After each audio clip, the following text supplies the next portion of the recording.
climate change. The North, Americans, Japanese, Europeans are saying, we're not going to do anything unless China and India do it. If the poor countries are going to overtake us, why should we bother? Suicidal. The fact of the matter is that we all have to do something because we're all in this thing. But there's another reason why I think it's very counterproductive to say this. If you draw a curve, and this is from UN statistics, World Bank statistics, you will find that there is a terrific correlation between fertility and the quality of life. The higher the quality of life, the lower the fertility. The lower the quality of life, the higher the fertility. And it's very easy to show. Look, if I go down by 10% in my, whatever, energy use, the total amount of change in my lifestyle or in my fertility patterns in the North will be very low.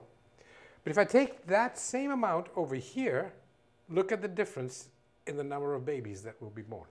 Simply by transferring 5% of the energy that we're using in the North to people in the South, you're going to have an impact. 1.5 to 2 billion fewer people in the year 2050. So it is actually in the interest of the rich to help the poor become a little bit better off so they have smaller families. It doesn't take a century to get out of poverty. It can be done in 5 years. The question is, do we want to do it? I guess most of the powers that be, the people who control what goes on in the world, don't really want to get rid of poverty.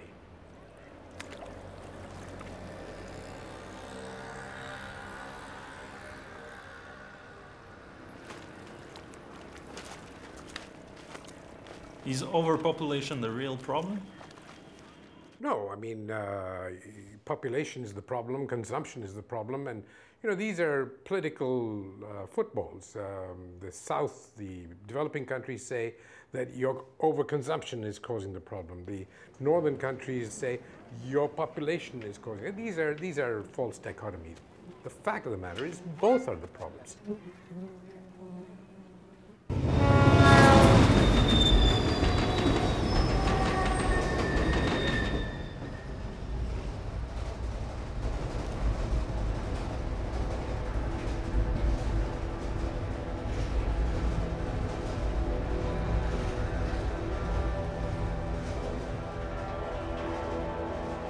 While I'm searching for solutions, I realize that we are confronted by really, really big issues.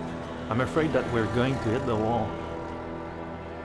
There are just so many strains on the system, on the food systems, on the water systems, on the energy systems, on the economic systems, that it could give on any one front. It could give on several fronts at the same time, which is probably more likely. It's going to be tough, particularly for the poor and for the disenfranchised.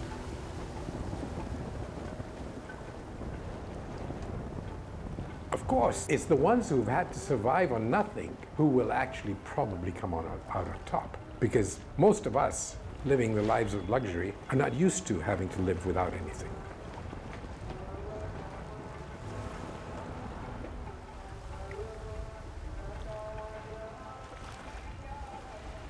The world's going to change and it's going to turn upside down. Whether we can avoid the big trouble is really the question. And a little fine-tuning here, changing electrical light bulbs there, doing that little green walk instead of going in a car isn't going to be enough. We're going to have to make some fundamental structural changes.